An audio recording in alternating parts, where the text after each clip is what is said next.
మీతో పాటు వెళ్ళిన నా భర్త మీతో పాటు రాకపోయేసరికి నేను క్షణం కూడా స్థిమితంగా ఉండలేకపోతున్నాను.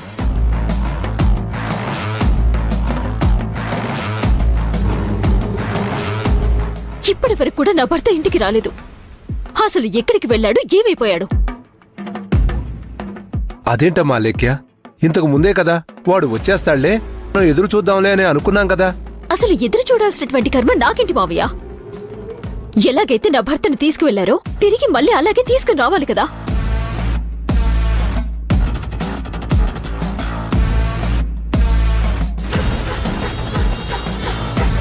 భూమి, నువ్వు మాధవ వచ్చి హ్యాపీగా ప్రశాంతంగా మీ రూమ్ లో ఉంటున్నారు. కానీ నా భర్త రాకపోతే నా ఆలోచన ఎలా ఉంటుందో, లోపల నాకు ఎంత టెన్షన్ గా ఉంటుందో మీకేమైనా అర్థం అవుతుందా? నేను మాట్లాడే మాటల్ని కొంచెమైనా మీరు ఆలోచించండి, పట్టించుకోండి. అదేంటా లేఖ్య, వస్తాడేమో, దానికే ఎందుకంత కంగారు పడుతున్నావు? అమ్మా మహాలక్ష్మి వదిన గారు, బావ నా భర్త. నా భర్త రాకపోయేసరికి ఆ టెన్షన్ ఎలా ఉంటుందో భార్యగా నాకు మాత్రమే తెలుసు. అందుకే నా ఈ టెన్షన్ అంతా కూడా.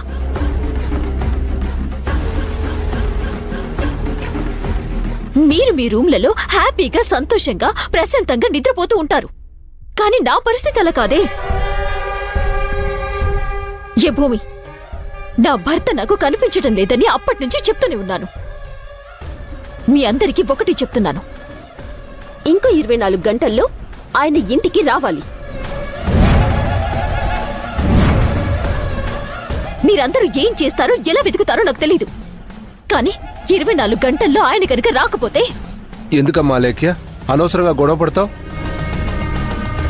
24 గంటల్లో రాకపోతే అప్పుడు ఆలోచిద్దాంలే. ఆలోచించడం కాదు మావయ్య, నేను సరాసరి పోలీస్ స్టేషన్కి వెళ్లి కంప్లైంట్ చేస్తాను.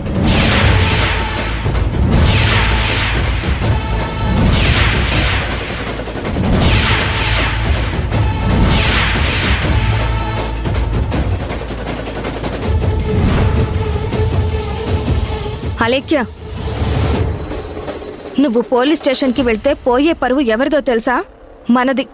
మన ఇంటి పరువే పోతుంది, అది ఆలోచించు. మీరు పరువు గురించి మాట్లాడుతున్నారు, నేను నా భర్త గురించి ఆలోచిస్తున్నాను.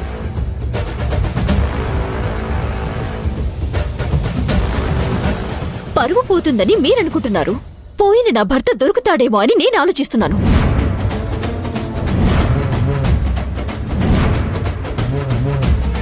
చూసారా, మీ ఆలోచనలకి నా ఆలోచనలకి ఎంత తేడా ఉందో?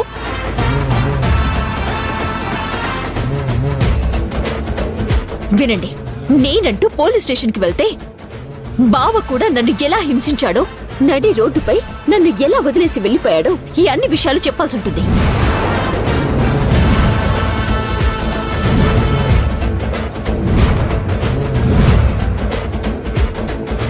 ఈ కుటుంబం మొత్తాన్ని చట్టపరంగా అందర్నీ ఇరికించేస్తాను.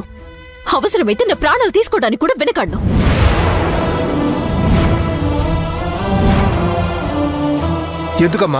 ఎందుకమ్మా అంత మొండి వైఖరి? అందరం ఒకటే కదా.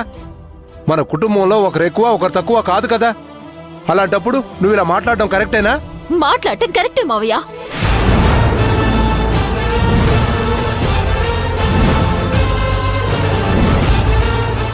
నేనిలా ఎందుకు మాట్లాడుతున్నాను అంటే, మీలో కొందరికి బావ ఎక్కడున్నాడో తెలుసు.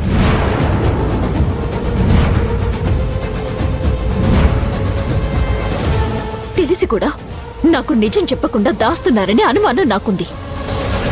అందుకే నా భర్త నాకు కావాలి, ఇక్కడికి రావాలి అని నేను అడుగుతున్నాను. అలేఖ్య, నీకు తెలుసంటున్నావు కదా మేమేదో దాస్తున్నావని. నీకు తెలిసిన తర్వాత కూడా ఎందుకు ఇలా మాట్లాడుతున్నావు?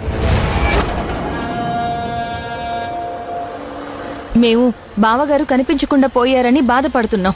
భూమి, నాకు నీ నుంచి సమాధానం రావాల్సింది ఇది కాదు. నా భర్త ఎలా అయితే వెళ్ళాడో అలాగే తిరిగి రావాలి. నాకొక్కటే సమాధానం కావాలి. 24 గంటల్లో బావ ఇంటికి రావాల్సిందే.